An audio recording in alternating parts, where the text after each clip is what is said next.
ಬೆಂಗಳೂರಲ್ಲಿ ಇತ್ತೀಚೆಗೆ ಮೇಲಿಂದ ಮೇಲೆ ದರೋಡೆ ಪ್ರಕರಣಗಳು ಹೆಚ್ಚಾಗ್ತಾನೆ ಇದೆ. ಇಲ್ಲೂ ಕೂಡ ಸಿಗರೇಟ್ ಡಿಸ್ಟ್ರಿಬ್ಯೂಷನ್ ಮಾಡ್ತಾ ಇದ್ದಂತಹ ವ್ಯಕ್ತಿಯನ್ನ ಅಡ್ಡಗಟ್ಟಿ ಗನ್ ತೋರಿಸಿ ಲಾಂಗ್ ನಿಂದ ಬೆದರಿಸಿ ಆತನ ಬಳಿ ಇದ್ದಂತಹ 15 ಲಕ್ಷ ರೂಪಾಯಿಯನ್ನ ದೋಚಿ ಯುವಕರ ಗುಂಪು ಎಸ್ಕೇಪ್ ಆಗಿದೆ. ಆ ಬಗ್ಗೆ ಡೀಟೇಲ್ಸ್ ಬರೀ ನೋಡ್ಕೊಂಡು ಬರೋಣ. ಸಿಗರೇಟ್ ಡಿಸ್ಟ್ರಿಬ್ಯೂಟರ್ ಅಡ್ಡಗಟ್ಟಿ ದರೋಡೆ, ಸ್ಟೇಷನ್ ಕೂಗಳತೆ ದೂರದಲ್ಲೇ ನಡೀತು ರಾಬರಿ. ದರೋಡೆಕೋರರಿಗೆ ಪೊಲೀಸರ ಭಯವೇ ಇಲ್ವಾ? ನಿಜಕ್ಕೂ ಬೆಂಗಳೂರು ಸೇಫಾ ಅನ್ನೋ ಬಗ್ಗೆ ಆಗಾಗ ಭಯ ಕಾಡ್ತಾನೆ ಇರುತ್ತೆ. ಇತ್ತೀಚೆಗೆ ರಾಬರಿ ಹಾಗೂ ಕಳ್ಳತನದ ಕೇಸ್ಗಳು ಹೆಚ್ಚಾಗ್ತಾ ಇದೆ. ನಿನ್ನೆ ಮಠ ಮಧ್ಯಾಹ್ನ ಠಾಣೆಯ ಕೂಗಳತೆ ದೂರದಲ್ಲೇ ಗನ್ನಿಟ್ಟು ಮಚ್ಚು ತೋರಿಸಿ ಲಕ್ಷಾಂತರ ರೂಪಾಯಿ ದೋಚಿದ್ದಾರೆ. ಅನ್ನಪೂರ್ಣೇಶ್ವರಿ ನಗರ ಠಾಣಾ ವ್ಯಾಪ್ತಿಯಲ್ಲಿ ಏಕಾಏಕಿ ಡಿಯೋ ಬೈಕ್ನಲ್ಲಿ ಎಂಟ್ರಿ ಕೊಟ್ಟಿದ್ದ ನಾಲ್ವರು ಒಬ್ಬ ವ್ಯಕ್ತಿಯನ್ನ ಅಡ್ಡಗಟ್ಟಿ ಆತನ ತಲೆಗೆ ಗನ್ನಿಟ್ಟು 15 ಲಕ್ಷ ರೂಪಾಯಿ ದರೋಡೆ ಮಾಡಿದ್ದಾರೆ. ಗೋಪಾಲ್ ಎಂಬಾತ ಸಿಗರೇಟ್ ಡಿಸ್ಟ್ರಿಬ್ಯೂಷನ್ ಕೆಲಸ ಮಾಡ್ತಾ ಇದ್ದ. ಅಂಗಡಿಗೆ ಹೋಗಿ ಲಕ್ಷಾಂತರ ರೂಪಾಯಿ ಬಿಲ್ ಕಲೆಕ್ಟ್ ಮಾಡುವುದು ಕೂಡ ಈತನ ಕೆಲಸ.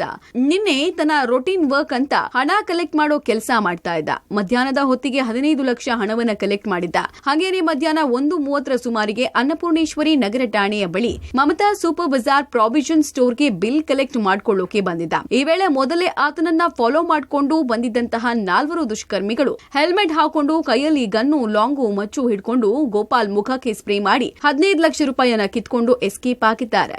ಕಂಪನಿಯವರು ಬಂದಿದ್ರಲ್ಲಿ ಐಟಿಸಿ ಅವರು 2 ಜನ ಒಂದು ಫಾಲೋ ಹಾಕೊಂಡು ಬಂದಿದ್ರು. ಬಂದಾಗ ಹೆಲ್ಮೆಟ್ ಎಲ್ಲ ಫುಲ್ ಹೆಲ್ಮೆಟ್ ಇತ್ತು ಅವ್ರ ಹತ್ರ. ಫುಲ್ ಆಮೇಲೆ ಮಚ್ಚು 2 ಮಚ್ಚು, ಆಮೇಲೆ ಒಂದು ಗನ್ ಇತ್ತು, ಒಂದು ಸ್ಪ್ರೇ ಮಾಡಿದ್ರು ಅವರು. ಟಕ್ಕನ್ ಹೊಡೆದು ಸ್ಪ್ರೇ ಹೊಡೆದಂಗ ಮಚ್ಚು ತೋರಿಸಿದ್ರು. ಮಚ್ಚು ಹೊಡೆದಂಗ ಇಲ್ಲಿ ಬೇಗ ಕಟ್ ಮಾಡ್ಬಿಟ್ಟು ಇಟ್ಕೊಂಡು ಹೋದ್ರು. ಟಕ್ಕನ್ ಬೇಗಲ್ಲಿ ಇತ್ತು ಸರ್, ಒಂದು 15 ಲಕ್ಷ ಮೇಲೆ ಇತ್ತು. ವಿಚಾರ ತಿಳಿದ ಕೂಡಲೇ ಅನ್ನಪೂರ್ಣೇಶ್ವರಿ ನಗರ ಪೊಲೀಸರು ಸ್ಪಾಟ್ಗೆ ಬಂದಿದ್ದಾರೆ. ಅಷ್ಟರಲ್ಲೇ ಆರೋಪಿಗಳು ಎಸ್ಕೇಪ್ ಆಗಿದ್ರು. ಸದ್ಯ ಪೊಲೀಸರೇನೋ ತನಿಖೆ ನಡೆಸ್ತಾ ಇದ್ದಾರೆ. ಆದ್ರೆ ಠಾಣೆಯ ಹತ್ರ ಇಂತಹ ರಾಬರಿ ನಡೆದಿರುವುದು ಜನರಲ್ಲಿ ಭಯ ಹೆಚ್ಚಿಸಿರುವುದಂತೂ ಸತ್ಯ.